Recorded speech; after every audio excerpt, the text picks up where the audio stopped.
السلام علیکم ناظرین یہ پہلے ویڈیو دیکھیں پھر اس پہ تفصیل سے بات کرتے ہیں۔ اپنے اندر جمہوری عمل جو ہے اس کو زندہ اور تبندہ نہیں رکھا جیسا رہنا چاہیے۔ اختلاف ہوتا ہے، ہم بڑی بڑی سخت بات کرتے ہیں اپنی جماعتوں میں، سنا بھی جاتا ہے، لیکن جو معیار چاہیے وہ معیار نہیں ہے۔ پھر نظریہ ضرورت والے ججز ہیں، وہ 4 جاتے ہیں 2 اور آ جاتے ہیں، ان سے بھی جان نہیں چھوٹتی ہے۔ ایسے ایسے فیصلے آتے ہیں کہ انسان سر پکڑ کے بیٹھ جاتا ہے۔ ایسے ایسے فیصلے آتے ہیں جو ملک کو اربوں ڈالر کا ٹیکہ لگ جاتا ہے، انہیں کوئی نہیں پوچھتا، وہ پوتر ہیں، انہیں پوچھا ہی نہیں جا سکتا، توہین لگ جائے گی آپ کے اوپر۔ اب تو وہ وقت آ گیا کہ لوگ چاہتے ہیں کہ ان پہ توہین لگائی جائے، کیونکہ ملک کی توہین تو نہ کی جائے، آئین اور جمہوریت کی توہین تو نہ کی جائے۔ کوئی اپنے رشتہ داری کی بنیاد پہ فیصلے دیتا ہے، کوئی اپنے چیمبر کی بنیاد پہ فیصلے دیتا ہے، کوئی اپنی ضرورت کے تابع فیصلے دیتا ہے۔ یہ کوئی طریقہ ہے؟ اس طرح چلتے ہیں ملک؟ 22 کروڑ کا یہ ملک ہے، نیوکلیئر پاور ہے، تماشا بنایا ہوا ہم نے، ایک دوسرے سے بدلے پہ بدلہ، بدلے پہ بدلہ۔ کتنے بدلے لینے ہم نے ایک دوسرے کے ساتھ؟ بدلہ تو پاکستان کے ساتھ لے رہے ہیں۔ اندازہ ہے کہ اس وقت ملک کہاں کھڑا ہے؟ بالکل دیوالیہ پن کے کنارے پہ چھوڑ کے نعرے لگایا کرتا تھا، اور کھوکھلے نعرے تھے سارے، اور لانے والوں کو بھی پتا تھا یہ کھوکھلا آدمی ہے، تو لانے والوں سے نہیں پوچھا جائے گا کہ کیوں لے کے آئے تھے اس کو؟ ان کو بھی تو پوچھا جائے گا جنہوں نے فیصلے دیا عدالتوں میں بیٹھ کے۔ پاکستان کدھر جائے گا؟ یہ فیصلہ ہم نے کرنا کہ آپ نے کرنا تھا؟ ہم نے کرنا تھا، جو لوگوں کے اندر رہتے ہیں۔ فیصلے کوئی اور کر رہا تھا۔ کبھی آر ٹی ایس کے ذریعے نتائج بدلے گئے، حلقے توڑے گئے، ہماری قیادتوں کو ہمیں چور بنا کے پیش کیا گیا، ہم اپنے گھر چھوڑ آئے پار، ہم مہاجر ہو کے آئے، سب کچھ چھوڑ آئے، اچھے خاصے کھاتے پیتے لوگ تھے ہم میں سے بہت سارے، یہاں آ کے ہاتھوں پاؤں سے کام کرنا پڑا۔ ہم غدار ہو سکتے ہیں جنہوں نے یہ ملک بنایا ہے؟ تو فیصلہ تو ہم نے کرنا تھا کہ پاکستان کدھر جائے گا، فیصلہ کوئی اور کرتا رہا یہاں پہ۔ یہ قبول نہیں ہے، بالکل بھی یہ ناقابل قبول ہے، اور افسوس ہے اور تحفہ تمہارے اوپر، تحفہ تم پہ، کہ جو بات میاں نواز شریف کو سمجھ آ گئی، جو پیپلز پارٹی کو سمجھ آ گئی، تمہیں سمجھ کیوں نہیں آئی؟ چلو تم نے ایک بار واردات کر لی، ایک بار تو سبوں نے واردات کی، تم پھر واردات کرنا چاہتے ہو، تم پھر آوازیں دے رہے ہو کہ مجھے لاؤ اور تخت پہ بٹھا دو۔ کتنے اممیچیور آدمی ہو تم، کتنے سطحی شخص ہو تم، کتنا افسوس ہے۔ کیا میں آپ کو سمجھتا تھا اور کیا آپ نکلے ہیں؟ کتنا تعلق تھا آپ کے ساتھ؟ کیا کیا آپ نے؟ جھوٹی جھوٹ، جھوٹی جھوٹ، جھوٹی جھوٹ، گند ہی گند۔ اتنا گند تو کبھی کسی نے نہیں ڈالا جتنا خان صاحب آپ نے ڈال دیا، اور شرم ابھی بھی نہیں آیا۔ بڑے بازوں کا کام ہی نہیں ہے یہ۔ تو میں آج کے دن یہ کہنا چاہتا ہوں کہ اگر جان چھڑانی ہے اس عذاب سے، جو عذاب بار بار آ جاتا ہے پاکستان پہ، کبھی کسی شکل میں کبھی کسی شکل میں، تو پھر سیاسی جماعتیں مہربانی کر کے رحم کریں، اپنے اندر الیکشن کروائیں، الیکشنوں کے ذریعے قیادت کے فیصلے کریں۔ ایک لیڈر جو ہے، کوئی ایک لیڈر جس کے پیچھے لوگ چلتے ہیں، وہ کیسے عقل کل ہو سکتا ہے؟ مجھے بتائیں، کیسے عقل کل ہو سکتا ہے؟ غلط فیصلے کرتے ہیں ہم ٹکٹوں کے، کوئی نظام ہی نہیں ہے سیاست میں، نیچے سے ریکمنڈیشن ہی نہیں آتی ہے، وہ ویسے ہی ایم پی ایم این اے آ جاتے ہیں، وہ آ کے ٹامک ٹوئیاں مارتے ہیں، مشکل ٹائم پہ ساتھ کھڑے نہیں ہوتے۔ کتنی بار یہ تجربہ کرنا ہے؟ اب بس ہو گئی ہے یار۔ جوان جہان تھے، ٹین ایجر تھے جب آئے تھے، میں 60 سال کراس کر گیا ہوں، ابھی بھی نہیں بولنا تو کب بولنا ہے؟ قبر میں جا کے بولیں گے، بولنا پڑے گا۔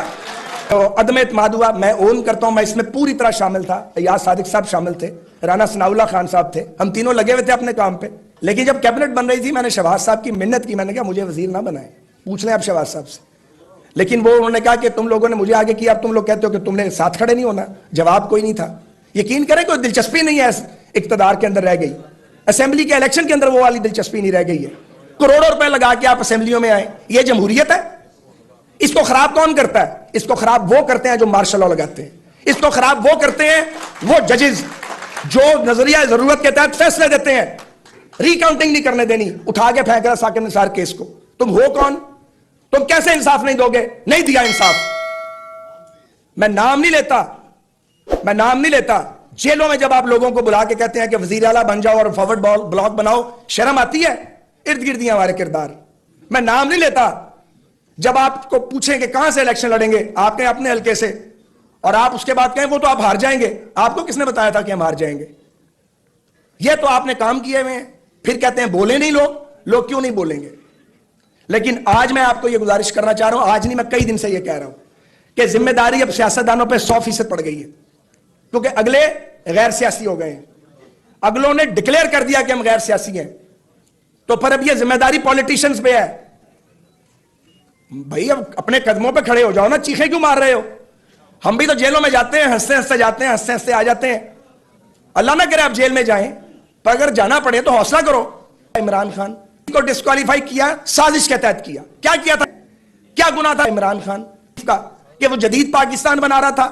اس نے میرٹ کی, پاسبانی کی, اس نے پاکستان میں 5.8 جی ڈی پی لے کے ہر جدت جو ہے اس ملک, سب اپنے انجام کو پہنچیں گے, بچ نہیں سکتے, یہ تو پاسبل ہی نہیں ہے. لیکن میرا جو سوال ہے وہ پاکستان کی تمام سیاسی جماعتوں کے ساتھ ہے کہ ان کے ساتھ مسئلہ کیا ہے, کتنی انہوں نے ٹھوکریں کھانی ہے, کتنے تجربات اور کرنے ہیں انہوں نے. ایک اویلیبل ہوتا ہے, وہ بات سمجھتا ہے تو دوسرا کندھا پیش کر دیتا ہے, دوسرا بات سمجھتا ہے تو ایک اور پیدا ہو جاتا ہے لاڈلا, وہ اپنا کندھا پیش کر دیتا ہے. پھر ہم ایک دوسرے کو خوب گالیاں دیتے ہیں, گھوسے مارتے ہیں, ایک دوسرے کو اڑنگے دیتے ہیں. اب ایک مہاتما کا دور تھا, وہ مہاتما جو ہے وہ ٹوٹ رہا ہے, وہ ٹوٹ رہا ہے, وہ اس نے گر جانا ہے مہاتما نے ٹوٹ کے. ہمیں بات کرنی چاہیے, اگلی زندگی کی اگلی سانس کا پتہ نہیں ہے, بات ہم کیوں نہ کریں؟ ہم آزاد لوگ ہیں.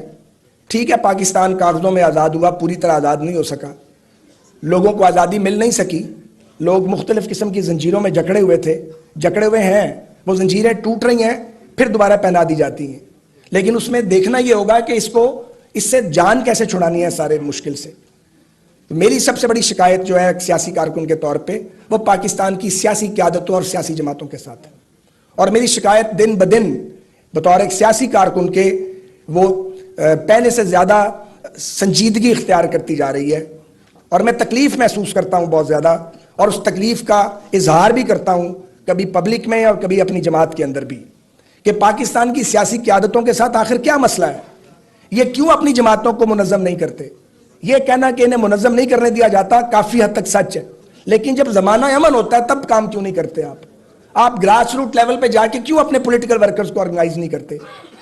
کیوں سٹریٹ پاور آپ گین کرنے کی کوشش نہیں کرتے؟ اور جب پھر لڑائی ہوتی ہے تو چند سو لوگ ہوتے ہیں وہ مرنے کے لیے اور جیلیں کاٹنے کے لیے چند درجن رہ جاتے ہیں, باقی ووٹ ملتے ہیں ہمیں کروڑوں کی شکل میں, اور جب جدوجہد کا وقت آتا ہے تو چند سو لوگ. یہ معاملہ کیا ہے؟ ناظرین آپ نے ویڈیو دیکھی. ناظرین خواجہ سعد رفیق نے جدید اور اسٹیبلشمنٹ پر خوب تنقید کی ہے. خواجہ سعد رفیق کا مزید کہنا ہے کہ عمران خان کو سازش کے تحت سزا دی گئی. خواجہ سعد رفیق نے کہا کہ عمران خان کے دور میں ملک ترقی کر رہا تھا. ناظرین اگر آپ چینل پر نئے ہیں تو ہمارا چینل سبسکرائب کر لیں. اسی کے ساتھ نیکسٹ ویڈیو تک کے لیے آپ سے اجازت چاہوں گا. اللہ حافظ.